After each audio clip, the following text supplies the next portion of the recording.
नमस्ते दोस्तों। यह लक्षद्वीप है, प्रकृति का अद्भुत सौंदर्य। प्रधानमंत्री नरेंद्र मोदी ने 2 जनवरी 2024 को अपनी लक्षद्वीप यात्रा की एक तस्वीर सोशल मीडिया पर साझा की। प्रधानमंत्री ने 1150 करोड़ से अधिक की कई परियोजनाओं के उद्घाटन के लिए लक्षद्वीप का दौरा किया। उन्होंने स्थानीय लोगों के साथ बातचीत की, प्राचीन समुद्र तट के शानदार दृश्यों का आनंद लिया और स्नॉर्केलिंग की। उन्होंने कई तस्वीरें साझा करते हुए ट्वीट किया, मैं अभी भी इसके द्वीपों की अद्भुत सुंदरता और यहाँ के लोगों की अविश्वसनीय गर्मजोशी से आश्चर्यचकित हूँ।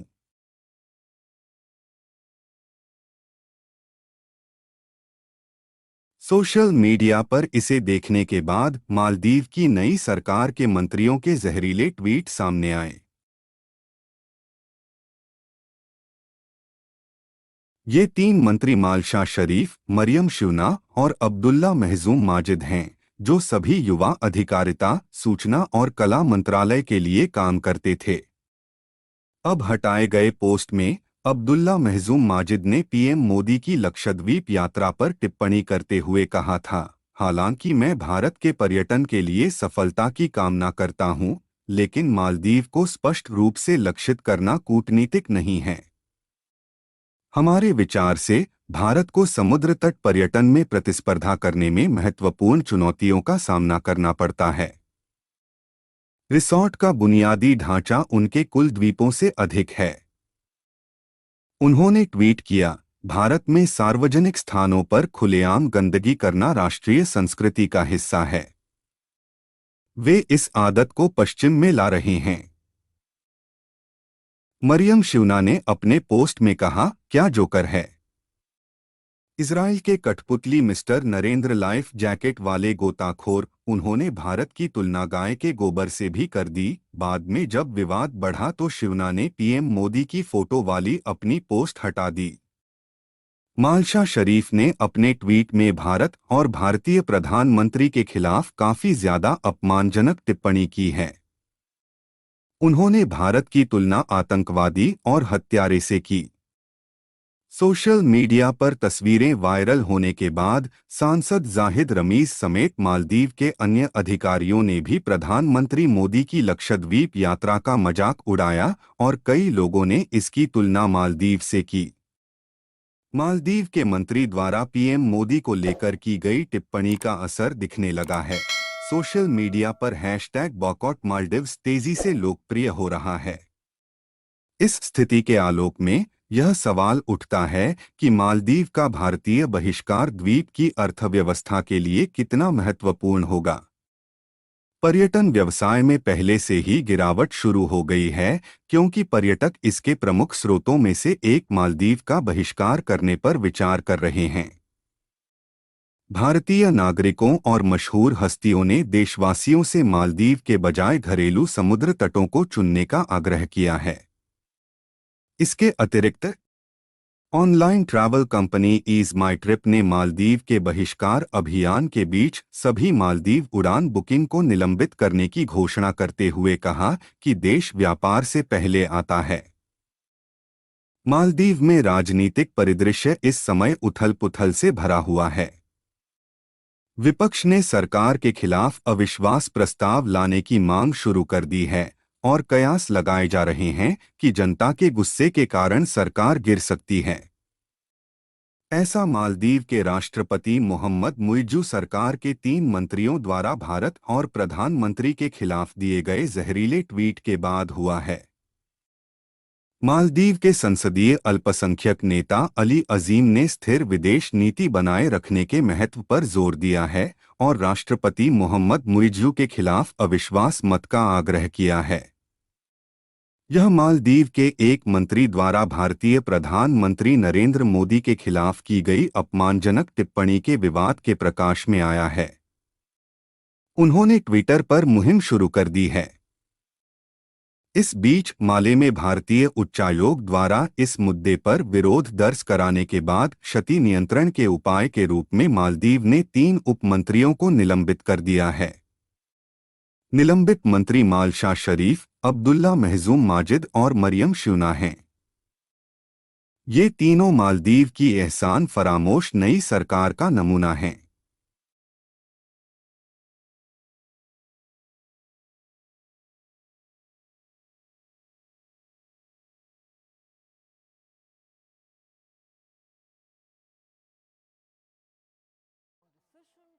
नए राष्ट्रपति मोहम्मद मुइज्जू ने मालदीव से भारतीय सशस्त्र बलों को बाहर करने के नाम पर वोट मांगकर नवंबर 2023 में राष्ट्रपति पद ग्रहण किया था। लेकिन ध्यान देने वाली बात यह है कि मालदीव में केवल 77 भारतीय आर्म फोर्स ही उपलब्ध है। उनमें से 24 भारतीय सैन्य कर्मियों को पहले हेलीकॉप्टर का प्रबंधन करना था, 25 भारतीयों को डोर्नियर विमान का प्रबंधन करना था, 26 कर्मियों को दूसरे हेलीकॉप्टर का प्रबंधन करना था और 2 अन्य रखरखाव और इंजीनियरिंग के लिए थे। भारत लगातार मालदीव का एक दृढ़ सहयोगी रहा है, जो समृद्ध और चुनौतीपूर्ण दोनों समय के दौरान अटूट समर्थन प्रदान करता है। 1965 में मालदीव को स्वतंत्रता मिलने के बाद से नई दिल्ली द्वीप राष्ट्र के साथ राजनयिक संबंधों को स्वीकार करने और स्थापित करने वाला पहला देश था।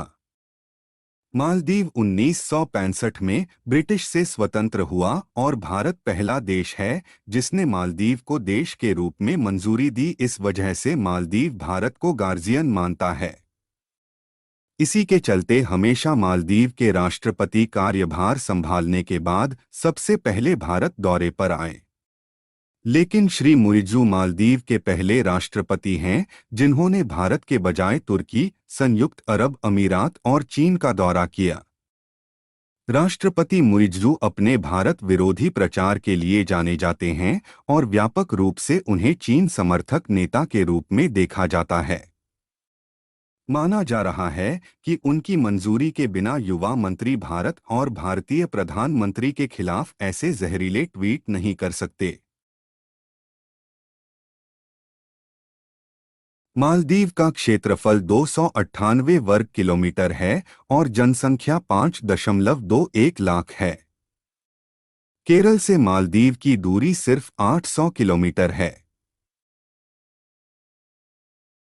भारत लगातार मालदीव का एक दृढ़ सहयोगी रहा है, जो समृद्ध और चुनौतीपूर्ण दोनों समय के दौरान अटूट समर्थन प्रदान करता है।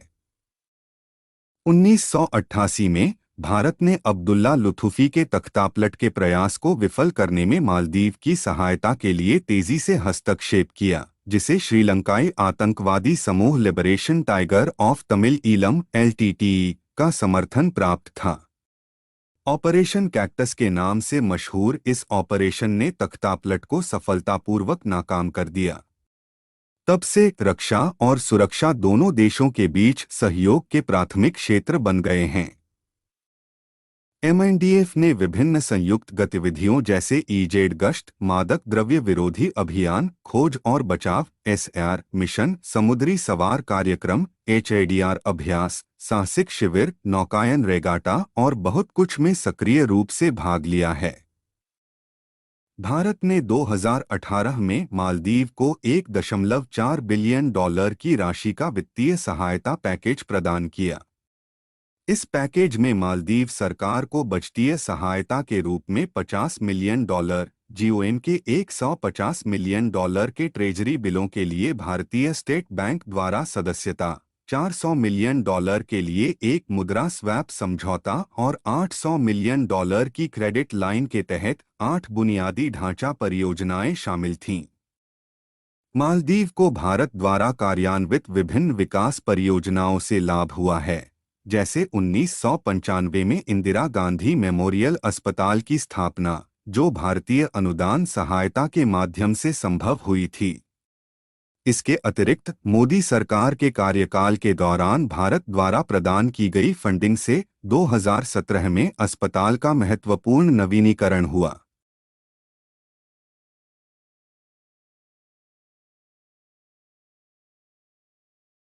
1996 में भारत ने Maldives institute of technical education, जिसे अब मालदीव पॉलिटेक्निक कहा जाता है, मालदीव सरकार को सौंप दिया।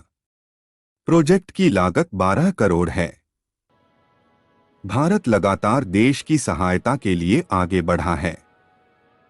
इसके उदाहरणों में मालदीव के नागरिकों को वुहान से निकालना, गंभीर रूप से बीमार मालदीव के नागरिकों को कोविड-19 इलाज के लिए कोच्चि की यात्रा की अनुमति देना, वायरस से निपटने के लिए माले में एक मेडिकल टीम भेजना और कोविड महामारी के दौरान 1.3 अरब अमेरिकी डॉलर की क्रेडिट लाइन प्रदान करना शामिल है। मालदीव से हर साल हजारों लोग इलाज के लिए भारत आते हैं। मालदीव में लगभग 30% डॉक्टर भारत से हैं। मालदीव के स्कूलों में भी 25% शिक्षक भारत से हैं। मालदीव के लोग कैसे एहसान फरामोश हो सकते हैं? इस एहसान फरामोश का परिणाम स्पष्ट है। मालदीव के बहिष्कार की प्रवृत्ति और मालदीव में अपेक्षित राजनीतिक उथल-पुथल ने पहले ही राष्ट्रपति श्री मोहम्मद मुइज़्ज़ू को घुटने टेकने पर मजबूर कर दिया है। मालदीव जैसा 298 वर्ग किलोमीटर क्षेत्रफल वाला देश भारत जैसे राष्ट्र का अपमान कैसे कर सकता है? क्या इसके पीछे कोई है? क्या ऐसे अपमान के लिए मालदीव का बहिष्कार पर्याप्त है? यदि आपको वीडियो पसंद आता है तो कृपया इस तरह की अधिक जानकारी के साथ और अधिक सामग्री बनाने के लिए प्रोत्साहित करने के लिए अपनी बहुमूल्य टिप्पणी के साथ चैनल को सब्सक्राइब करें। धन्यवाद।